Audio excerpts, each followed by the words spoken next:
आप देख रहे हैं सैन्य सारांश चैनल। हाय हेलो नमस्ते, स्वागत है आपका हमारी एक नई वीडियो में।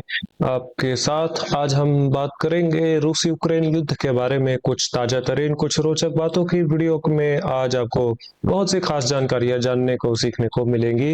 वीडियो पसंद आए तो लाइक जरूर कर दीजिएगा, चैनल को सब्सक्राइब नहीं किए तो कर लीजिएगा, इससे हमको हौसला मिलता है ऐसे इंफॉर्मेटिव वीडियोस आप तक लाते रहने का। कोशिश तो यही रहती है। और आगे बढ़ते हैं हम। यहाँ पर देखेंगे थोड़ा सा कुपियांस्क और खार्किव के बीचों बीच का ये इलाका। नीचे पड़ता है कुपियांस्क का इलाका और यहाँ पड़ता है खार्किव का इलाका। इन दोनों के बीचों बीच में ये जो इलाका है, इधर 2-3 दिन से देखने को मिला है कि एक्टिविटी थोड़ा तेज हो गई है। रशियन आर्मी के द्वारा यहाँ पर कुछ ज्यादा प्लान्स मेरे ख्याल से है नहीं। थोड़ा बहुत जो प्लान्स हो सकते हैं वो इतने ही हो सकते हैं कि यहाँ पर यूक्रेनियन सेनाओं को और ज्यादा फोर्सेस डिप्लॉय करने के लिए मजबूर किया जाए। लेकिन अगर हम देखें, अगर मुझे जितना ध्यान है, आखिरी बार मैंने वीडियो बनाई थी 20 तारीख को, तो 20 तारीख का मैप मैं यहाँ पर लोड कर देता हूँ। 20 तारीख को ये एक सफलता देखने को मिली थी, ये लाल रंग में आप इसको देख पा रहे हैं, एफपीवी ड्रोन वीडियो सबूत के आधार पर। और आज मैं 26 को ले आता हूँ। 26 तारीख को एक और छोटी सी एक ये सफलता लाल रंग में मार्क की गई है। यहाँ पर थोड़ी सी एक्टिविटी ज्यादा देखने को मिलती है। इसके अतिरिक्त हम बात करेंगे कॉन्स्टेंटिनोव शहर की भी, क्योंकि कॉन्स्टेंटिनोव शहर में थोड़ी सी एक्टिविटीज बीते कुछ दिनों में देखने को मिली है। यहाँ पर पहले मैं 26 नहीं 20 तारीख के लिए आता हूँ। आज तो आज 26 तारीख है, आज रिपब्लिक डे भी है। बहुत खास दिन है हमारे देश के लिए और बहुत अच्छा दिन है। 20 तारीख को ये एक सफलता मार्क की गई थी जरूर, लेकिन ये मुख्य बात नहीं है। मुख्य बात ये है जो अभी मैं आपको दिखाऊंगा, अभी देखते जाइएगा, इसको ध्यान से देखिएगा। मैप को अभी मैं 26 तारीख लोड करता हूँ और आपको दिख गया होगा कि उत्तरी छोर में यहाँ पर रिहायशी इलाके में रूसी सेना के एडवांसेस देखने को मिले हैं। यही चीज मैं आपको दिखाना चाहता था। इसके अतिरिक्त तो और ज्यादा कुछ फ्रंट लाइन पर कुछ खास चेंजेस नहीं हुए थे बीते 6-7 दिन में, जब मैं कुछ पर्सनल काम के कारण यहाँ पर उपलब्ध नहीं हो पाया था। लेकिन और एक मुख्य सफलता जो आज ही देखने को मिली है, इवानिवका गांव, एक बहुत छोटा सा गांव है, इस पर पूरी तरीके से कब्जा कर लिया है रशियन आर्मी ने, रूसी सेना जिसे हम हिंदी में कहते हैं। और नोवी डोनबास नाम से जो गांव है, यहाँ पर एंट्री कर चुकी है रूसी सेना। 18+ एफपीवी ड्रोन स्ट्राइक वीडियो निकल कर आई थी, जिसका मतलब है कि इन वीडियोस में खून खराबा कुछ ज्यादा ही देखने को मिलता है, जिस कारण से इसको दिखाना यूट्यूब पर उचित नहीं है। लेकिन हाँ, हम एक और चीज नोट डाउन हम करेंगे, सफलता एक और देखने को मिलती है। ये हम देख रहे हैं वोस्तोक ग्रुप ऑफ फोर्सेस की एरिया ऑफ रिस्पॉन्सिबिलिटी में। ऊपर ये रहा हुलियापोल शहर और नीचे के ये जो मैदानी इलाके हैं, यहाँ पर ये सफलता आप देख पा रहे हैं।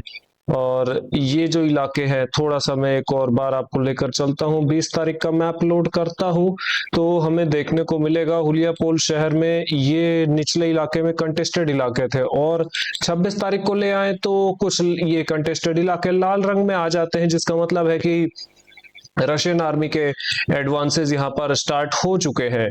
और ये कितनी दूर तक जाएंगे, कितनी इनकी रफ्तार होगी, ये अपने आप में एक देखने वाली बात होगी। लेकिन इसके पहले हम रिपोर्ट पढ़ेंगे, वोस्तोक ग्रुप ऑफ फोर्सेस की रिपोर्ट हम पढ़ेंगे सबसे पहले। इस रिपोर्ट में लिखा है रशियन ट्रूप्स ने मैन पावर और हार्डवेयर को नुकसान पहुंचाया था यूक्रेनियन सेना की, जिसमें यूक्रेनियन सेना की एक assault brigade, 2 mechanised brigade, 3 assault regiments ये सब शामिल थी। और कुल नुकसान 350 यूक्रेनियन सैनिक, 1 tank, 2 armoured fighting vehicle, 19 motor vehicle, 2 artillery gun, ये सब देखने को मिलते हैं। जापोरिजिया के आसपास हाँ, मुझे निपर ग्रुप ऑफ फोर्सेस की रिपोर्ट मिल गई, जिसमें कि जिक्र है 1 mechanised brigade, 1 mountain assault brigade का, इनको नुकसान पहुंचाया गया था निपर ग्रुप ऑफ फोर्सेस के द्वारा। और कुल संख्या नुकसानों की यूक्रेन के लिए 50 यूक्रेनियन सैनिकों के आसपास, 3 मोटार व्हीकल, 2 मटेरियल डिपो भी तबाह किए गए थे। सेंटर ग्रुप ऑफ फोर्सेस की रिपोर्ट हाँ मुझे नोवो पावलिवका के आसपास मिलती है और इसमें जिक्र है एक एयर मोबाइल ब्रिगेड यूक्रेनियन सेना की, एक जैगर ब्रिगेड यूक्रेन की, 4 मैकेनाइज्ड ब्रिगेड, एक असॉल्ट ब्रिगेड नहीं हाँ एक असॉल्ट रेजिमेंट, ये सब यूक्रेनियन सेना के इनको नुकसान पहुंचाया गया था नोवोपावलिवका और अन्य अन्य कुछ गांव के आसपास। और कुल नुकसान 415 यूक्रेनियन सैनिक, एक American made armoured personnel carrier, 12 armoured fighting vehicle, 5 mortar vehicle, ये सभी नुकसान देखने को मिलते हैं। और जो ग्रुप ऑफ फोर्सेस की रिपोर्ट हम देखेंगे इसमें जिक्र है मैन पावर और हार्डवेयर जो कि एक असॉल्ट ब्रिगेड के थे, 3 मैकेनाइज्ड ब्रिगेड के थे और एक मरीन ब्रिगेड के थे।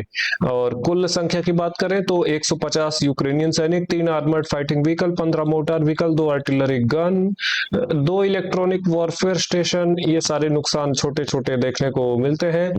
और यहाँ पर बात करें यो ग्रुप ऑफ फोर्सेस के एरिया ऑफ रिस्पॉन्सिबिलिटी में ही रोजदोलिव का गांव के पास में थोड़ा सा ये इलाका देखने को मिलता है। एक बहुत छोटी सी मामूली सफलता मैदानी इलाके में ये मार्क की गई है रूसी सेना के खाते में।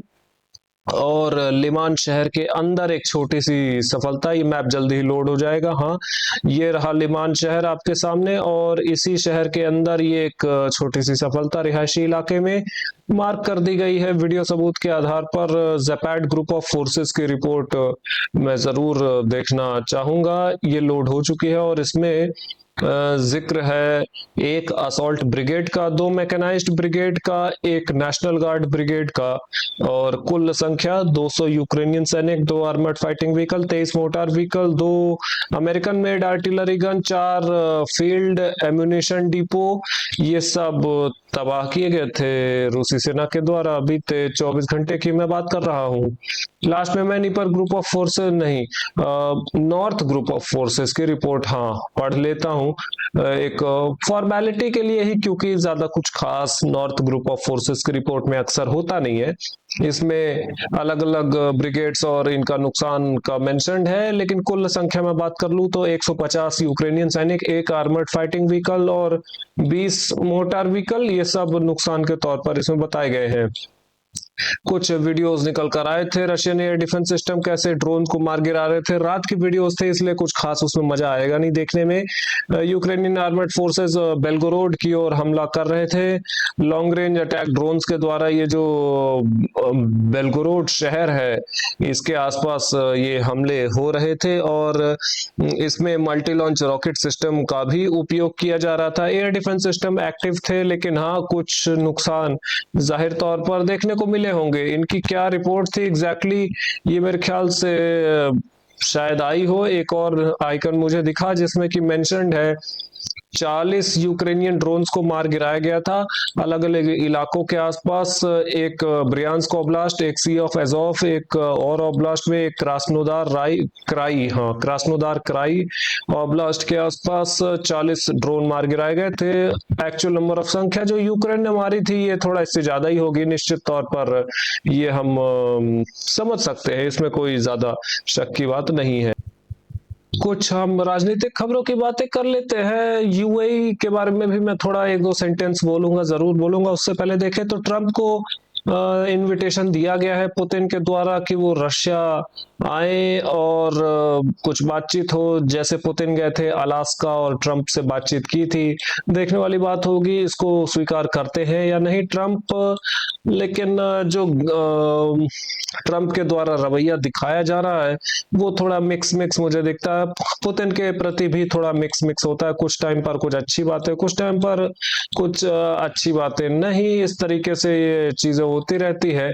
और भी इस तरीके से ट्राइलेटरल कॉन्टैक्ट्स ऑन यूक्रेन, हाँ इसकी मैं बात करना चाहूंगा जरूर। इसके पहले एक खबर में पढ़ देता हूँ। एविएशन इंडस्ट्री जो है रूसी सेना की, एविएशन इंडस्ट्री नहीं है, रूसी सेना के एविएशन पार्ट को थर्मोबेरिक मिसाइल्स मिले हैं।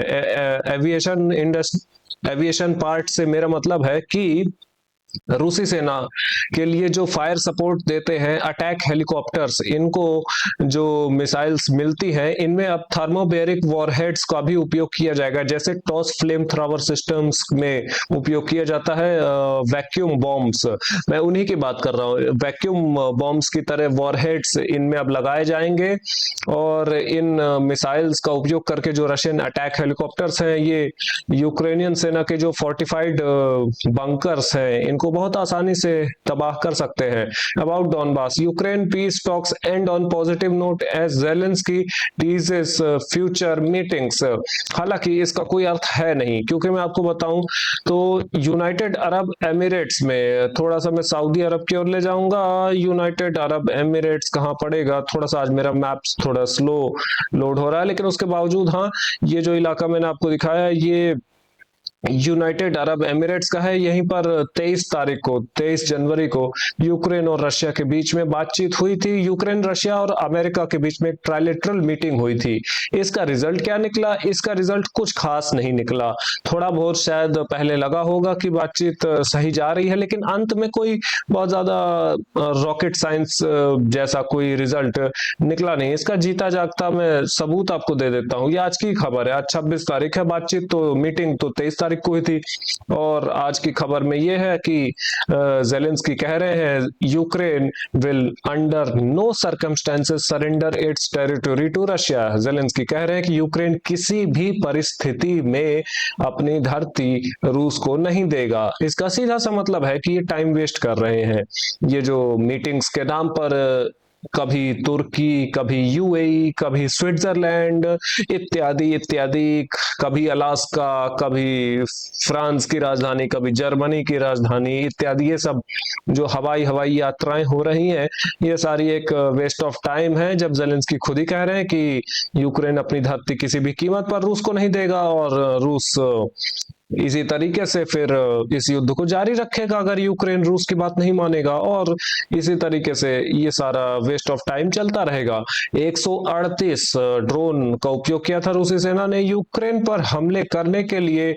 और भी कुछ अगर एक दो बातें हम करें तो जेलेंस्की का कहना है कि पूरा यूक्रेन नहीं, पूरा यूरोप उनके साथ है।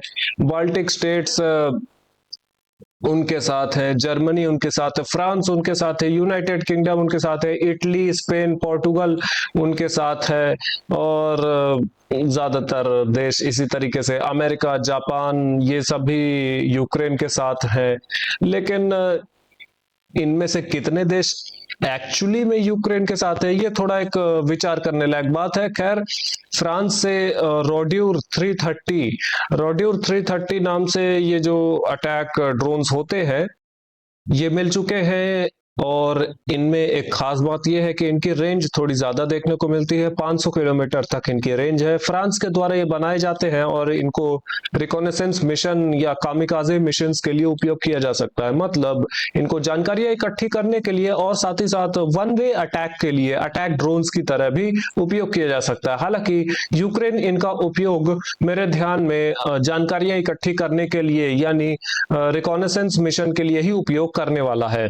एक जरूरी खबर, ईरान के आसपास देखा गया था यहाँ पर सैटेलाइट्स के माध्यम से कि US aircraft carrier Abraham Lincoln strike group पहुंच चुका है। इसका मतलब ये है कि ईरान युद्ध जल्दी ही स्टार्ट होने वाला है। ये वीडियो खैर स्टार्ट नहीं हो रही, लेकिन मैं आपको बता दूं कि ईरान युद्ध बहुत जल्दी स्टार्ट हो सकता है, क्योंकि जिस इलाके में ये जो आइकन पिन किया गया है यहीं की, इसी के आसपास का ये जो इलाका है यहाँ पर देखा गया था। ये देखिए, आपको इसमें फोटो में देख पा रहा होगा, ये एयरक्राफ्ट कैरियर अब्राहम लिंकन है, जो कि अपने और जो नेवी शिप्स हैं, सबमरीन्स, डिस्ट्रॉयर्स और अपने जो फाइटर एयरक्राफ्ट्स हैं इनको साथ में लेकर चल रहा है। ये पहुंच चुका है ईरान के पास और किसी भी समय युद्ध चालू हो सकता है। एक आखिरी खबर मैं आपको बता देता हूं कि ईरान में, एक दो आखिरी खबरें, ईरान में 400 घंटे से ज्यादा समय हो चुका है जब से इंटरनेट ना के बराबर है। एक बहुत छोटे समय के लिए थोड़ा सा इंटरनेट आया था, शायद 1 या 2 घंटे के लिए, कुछ सरकार के द्वारा अपने खुद के सरकार के उपयोग के लिए ही इंटरनेट चालू किया गया था, लेकिन उसके अलावा और कुछ नहीं है। इंटरनेट के नाम पर ईरान में अभी भी कुछ भी नहीं है। और नो फ्लाई जोन, हाँ ये आखिरी खबर है। ईरान ने अपने पूरे ये जो एयर स्पेस है इसको बंद कर दिया है, नो फ्लाई जोन घोषित कर दिया गया है सभी प्राइवेट और रिक्रिएशनल एयरप्लेन्स के लिए। कोई भी एयरप्लेन ईरान की मर्जी के बिना यहाँ पर अगर ईरान को लगता है कि ये उड़ रहा है ईरान के आसमानों में तो इनको मार गिराया जा सकता है। एक तरीके से यहाँ पर युद्ध के एक सीधा सीधा संकेत दे दिया गया है। और ये जो नो फ्लाई जोन घोषित किया गया है ईरान के द्वारा, ये अगले 3 महीने के लिए है और हो सकता है कि 24 से 48 घंटे के भीतर ये युद्ध शुरू हो जाए। इस वीडियो के लिए इतना ही। लाइक करें, सब्सक्राइब करें, शेयर करना मत भूलिएगा। ऐसे इन्फॉर्मेटिव वीडियोस रोजाना देखने के लिए have a good day, bye bye.